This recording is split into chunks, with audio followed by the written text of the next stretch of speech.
రోజు 1000 కమలాలతో శివలింగానికి అర్చన చెయ్యాలని నియమం పెట్టుకున్నాడు. రోజు చేస్తున్నాడు అలాగా. ఆయన ఏదో దాన్ని ఒక 21 రోజులు నియమం పెట్టుకున్నాడు. 20 రోజులు సాగింది. శివుడు ఊరుకుంటాడా? విష్ణువైనా సరే పరీక్షే. చివరి రోజు పరీక్ష పెట్టకుండా సర్టిఫికెట్ యూనివర్సిటీ వాళ్ళు కూడా ఇవ్వరు కదా, దేవుడేలా ఇస్తాడండి. 21వ రోజు ఇంకా పూజ ముగుస్తుంది కదా అని విష్ణుమూర్తి సంబరంగా ఉన్నట్ట.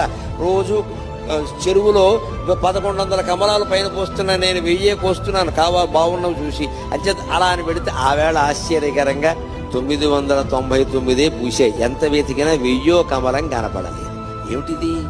ఒక్క కమలం తక్కువైంది.